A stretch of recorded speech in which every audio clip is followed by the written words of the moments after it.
I've been waiting for you. Welcome back to Rock Vault, where the amps are always hot. Today we rewind to 1985, when rock was neon bright, heartfelt, and unforgettable. These songs weren't just hits, they were the soundtrack of restless nights, first loves, and memories that still echo today. Say you don't know me. I recognize my face. Few songs capture the contradictions of 1985 like this one. Starship rose from the ashes of Jefferson Airplane and Jefferson Starship, reinventing themselves with a sharper, more radio-ready sound. We Built This City wasn't subtle.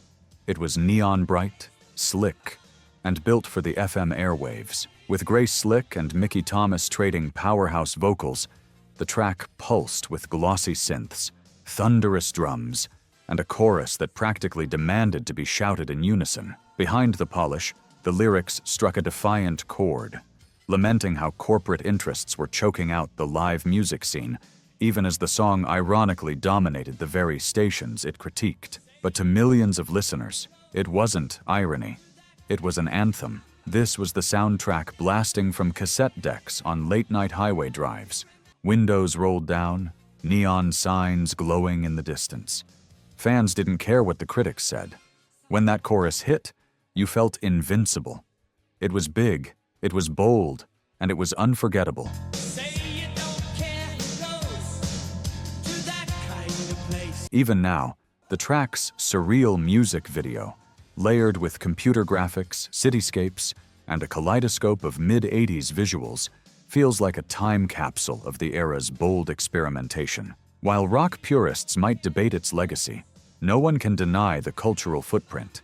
Whether you loved it or rolled your eyes, it was inescapable. We Built This City embodied both the excess and the electricity of 1985.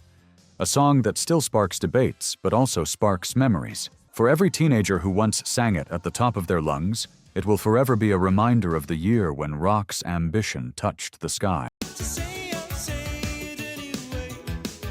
Today is another day. If there's one song from 1985 that feels like pure electricity bottled into sound, it's Take On Me. Aha may have been newcomers from Norway, but with this track they etched themselves into rock's DNA forever.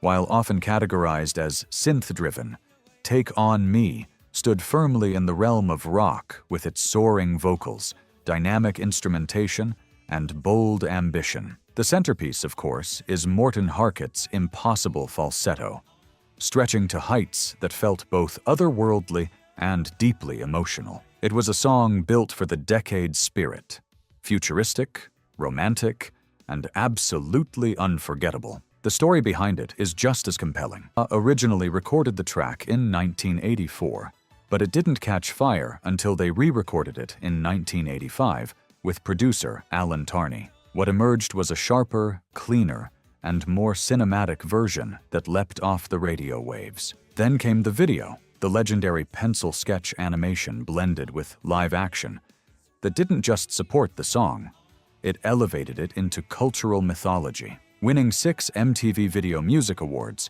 it showed how rock in the mid-80s wasn't just about guitars and drums, it was about innovation, blending sound and vision into something unforgettable. Is another day to find you, shine away.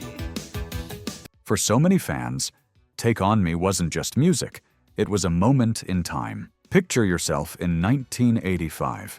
You're sitting in your bedroom, tape deck ready, waiting for the radio to spin it again so you can record those soaring notes. Or maybe you were out cruising at night, headlights cutting through the dark, as Harket's falsetto rang out like a call to the future. It was youthful energy in sonic form, a reminder that love and possibility were always just one heartbeat away. Even now, decades later, when those opening notes chime in, people smile, people remember.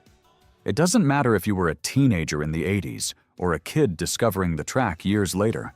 The pull is the same. Take On Me transcended its time, bridging generations and reminding us how rock music, in all its forms, has the power to both move and innovate. And that's what makes it a song we'll never forget. Not just for its melody, not just for its video, but for the way it made us feel alive in a world that was changing fast. Oh, when I look back now, the summer seemed to last forever. If there was ever a song that bottled the feeling of youth, freedom, and the fleeting magic of summer, it was Bryan Adams' Summer of '69. By 1985, Adams was already on the rise, but this track turned him into a household name. Co-written with Jim Vallance, it was deceptively simple. Sharp guitar riffs, crisp drumming, and Adams's signature raspy vocals carrying lyrics about love, ambition, and nostalgia. Released as a single from Reckless, it climbed the charts and never looked back, embedding itself into the DNA of rock radio. On the surface, it's a story of a teenager starting a band, falling in love, and chasing dreams with reckless abandon. But beneath the catchy melody lies something universal.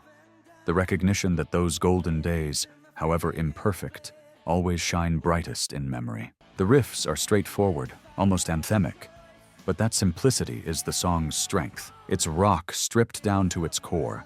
A voice, a guitar, and a story that speaks to everyone who ever believed their youth would last forever. And if I had the choice, For fans who lived it in 1985, Summer of '69 was more than a radio hit.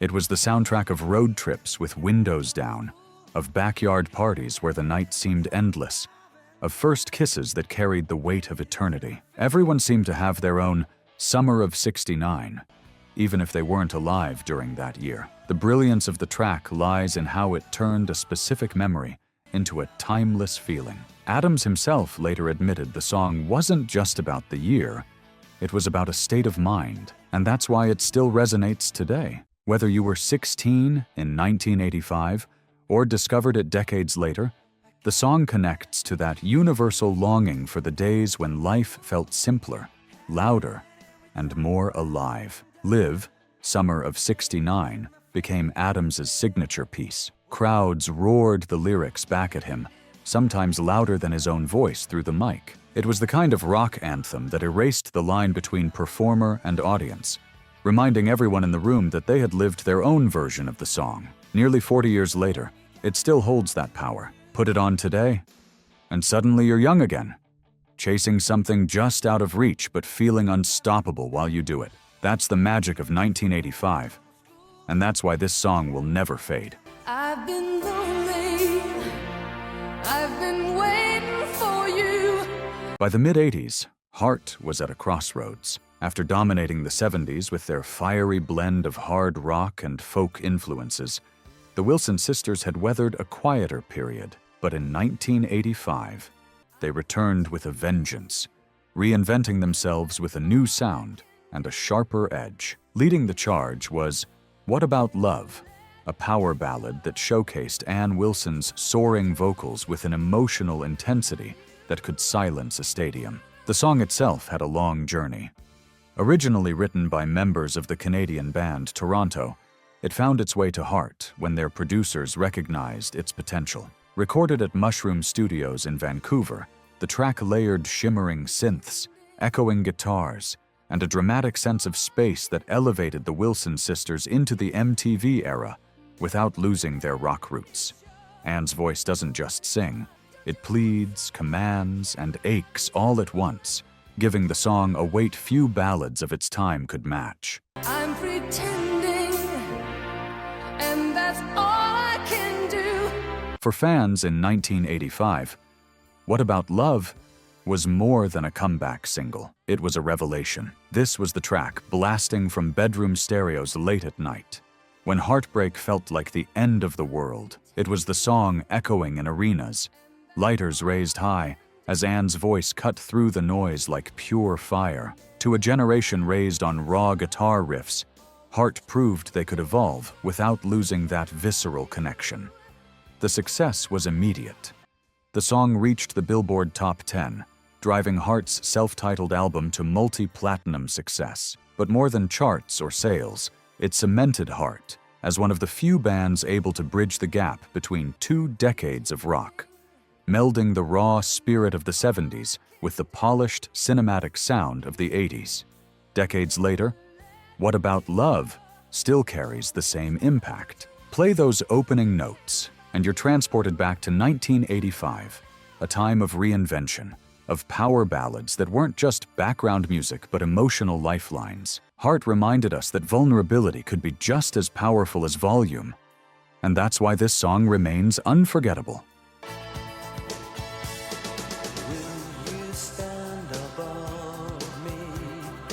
Few songs are as inseparable from a moment in pop culture as Simple Minds' Don't You Forget About Me. Released in 1985, it wasn't just a single, it became the heartbeat of a generation. When those opening drums and synths hit, listeners were immediately transported into the emotional world of The Breakfast Club. Suddenly, it wasn't just a movie about 5 kids in detention. It was a mirror for an entire generation searching for identity, connection, and belonging. Ironically, the band almost passed on recording it. Written by producer Keith Forsey and guitarist Steve Schiff, the song had been offered to several artists, including Billy Idol, before Simple Minds reluctantly agreed to cut it. That decision changed their career forever. At London's Genetic Studios, they infused the track with their atmospheric, arena-ready sound.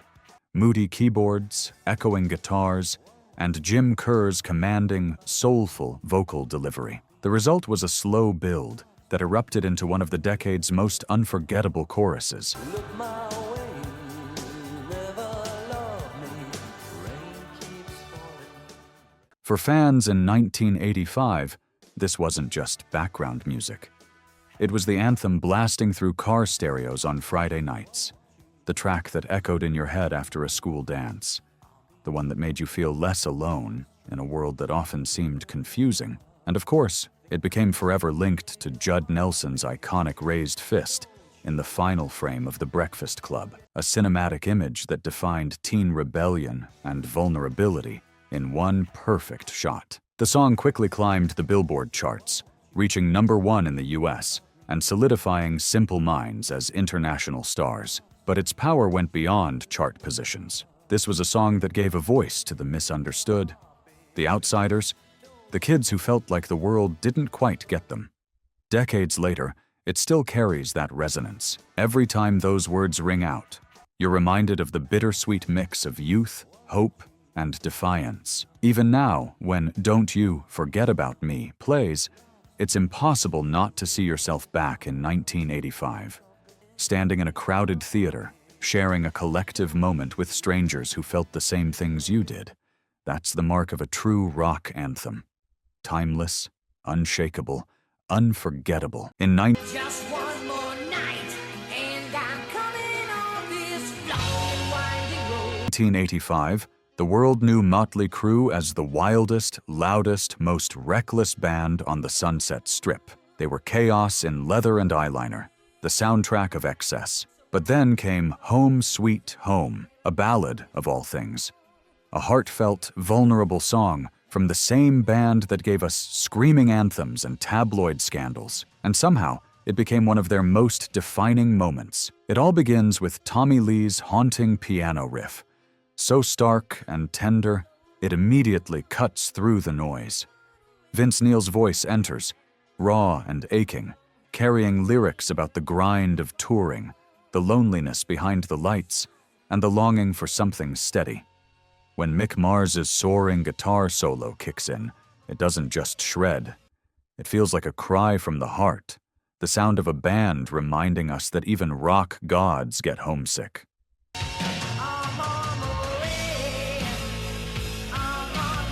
For fans in 1985, this song was a revelation. Suddenly, the Crue weren't just the wildest guys in town. They were human, too. Crowds lit up arenas with lighters held high, swaying as the band performed the song night after night. It became the emotional anchor of their concerts. That one pause in the storm when everyone sang together as if the words belonged to them. And in a way, they did, because Home Sweet Home wasn't just about the band. It was about every fan who'd ever felt torn between chasing dreams and wanting to go back to where they belonged. The track not only became one of the most requested videos on MTV, it practically forced the network to change its rules for how long a video could stay on their countdown. That's the cultural impact it had. It showed the power of a ballad in the hands of a band no one thought could deliver one. Even today, when you hear that piano intro, you're transported back to smoky arenas, leather jackets, and a sea of raised flames. It's proof that even in the middle of chaos, rock could still find room for tenderness, and that's why Home Sweet Home remains unforgettable.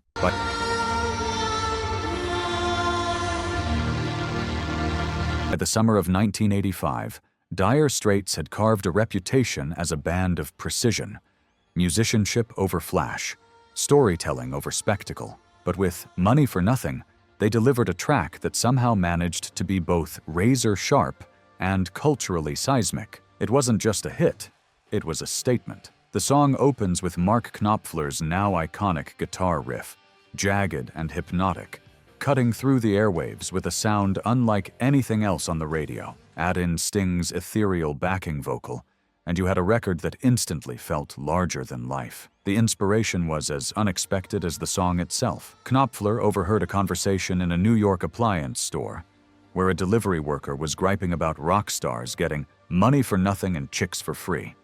Instead of brushing it off, Knopfler transformed it into a satirical take on fame, filtering working-class resentment through his signature finger-picking style.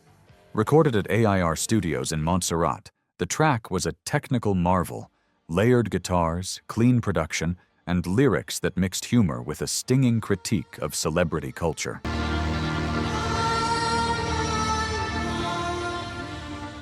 For fans in 1985, hearing this on the radio felt like a wake-up call wrapped in a groove. It was a track that made you nod along, laugh, and think all at once. And then there was the video, one of the first to feature computer-generated animation. Suddenly, MTV wasn't just a platform. It was part of the song's DNA. Kids sat glued to their TVs, marveling at the blocky graphics, while parents looked on, shaking their heads at how the future was arriving faster than anyone imagined. Commercially, it was unstoppable. Money for Nothing topped charts worldwide, earned a Grammy, and turned the album Brothers in Arms into one of the best-selling records of the decade. But beyond the accolades, it captured a cultural shift. Rock was no longer just music. It was spectacle, commerce, and commentary rolled into one. Even today, that riff can stop you in your tracks. Play it, and you're back in 1985, watching music videos on a heavy box TV, the glow of MTV filling the room. It wasn't just another rock song. It was a milestone, one that defined both a band and an era. We can't just hold on to each other's hands. In a year dominated by loud hooks and flashy excess, Mr. quietly released a track that felt haunting, intimate, and utterly unforgettable. Broken Wings was unlike anything else on the airwaves in 1985. Built on a pulsing rhythm, shimmering synths, and a shadowy guitar line, it carried an atmosphere that was both mysterious and deeply emotional. And at its center was Richard Page's voice, smooth yet aching, delivering lyrics that drew inspiration from the poetry of Khalil Gibran. It wasn't just a song. It felt like a prayer whispered into the night. The band themselves were veterans of the industry, longtime session musicians who had backed others for years. But with Welcome to the Real World, their moment finally arrived. Broken Wings became their breakout single, soaring to the top of the Billboard Hot 100. It was proof that even in a decade defined by gloss and spectacle, a song could still cut straight to the soul with restraint, elegance, and vulnerability.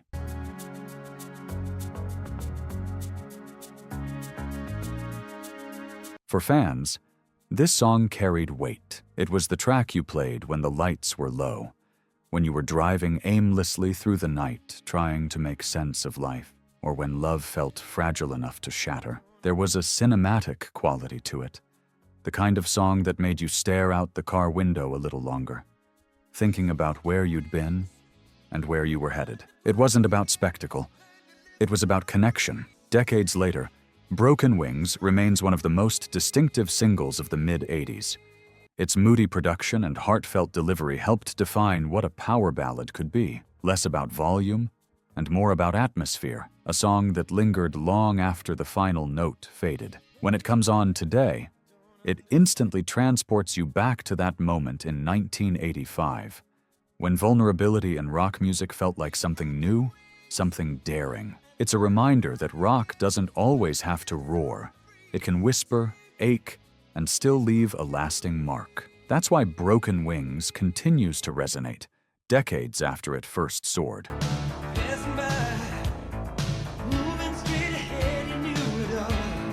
Few songs from 1985 burn with the same unstoppable energy as John Parr's St. Elmo's Fire, Man in Motion. Written for the film St. Elmo's Fire, the song transcended its soundtrack roots to become an anthem of determination and resilience. Parr, a rising British rocker at the time, teamed up with producer David Foster, and together they crafted a track that fused cinematic sweep with raw rock drive. The result was a song that didn't just support a movie, it stood on its own as a battle cry for ambition and hope. What makes it even more powerful is the real-life story behind it. While the track was tied to the coming-of-age film, Parr and Foster drew additional inspiration from Canadian athlete Rick Hansen, who was embarking on a global wheelchair marathon to raise awareness for spinal cord research. That sense of striving against the odds infused the song with a deeper authenticity. With Parr's gritty vocals soaring over urgent guitar lines and Foster's signature production polish, the song felt both massive and deeply personal.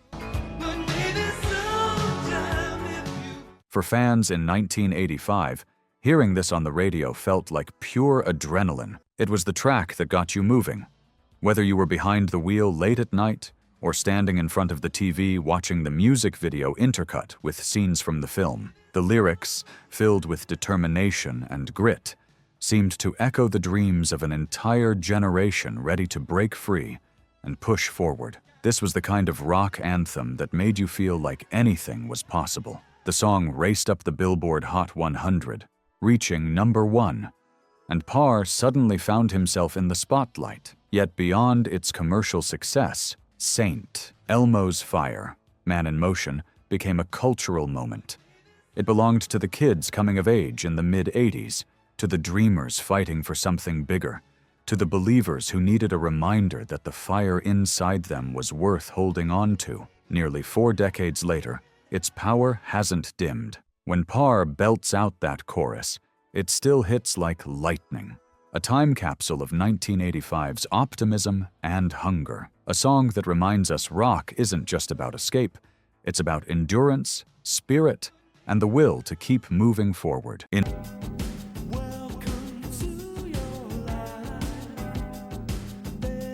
1985, when rock was colliding with the new wave sound, few tracks managed to strike the perfect balance like Everybody Wants to Rule the World. Tears for Fears captured the restless spirit of a generation with a song that was both hauntingly introspective and irresistibly anthemic. Built around a steady shuffle beat, glistening guitars, and Roland Orzabal's clear, yearning vocals, the track felt massive yet deeply personal, an anthem disguised as a confessional. The brilliance of the song lay in its duality. It sounded light, breezy, even hopeful on the surface, but its lyrics spoke to ambition, control, and the fleeting nature of power. For an audience living in the middle of Cold War anxieties, the message hit home. Rock, at its best, doesn't just entertain, it reflects its times. And this song was a mirror to the mid-'80s, where uncertainty met optimism in one unforgettable chorus. For fans, this track wasn't just music.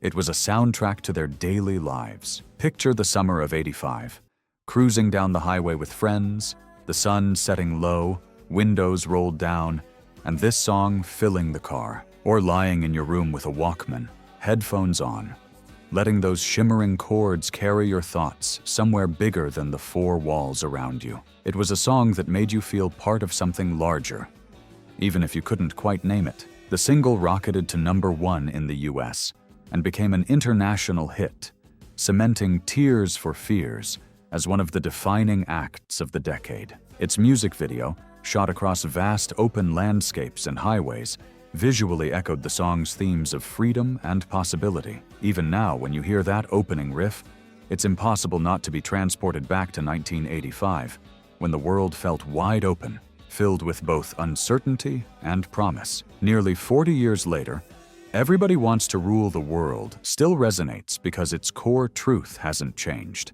Ambition, longing, and the search for meaning. Those themes remain universal. And that's why this song endures, not just as a hit from 1985, but as a timeless rock anthem that still speaks to us today. And there you have it, 10 unforgettable rock songs that defined 1985, each one a time capsule of neon nights, roaring crowds, and the anthems that carried us through. These tracks weren't just hits.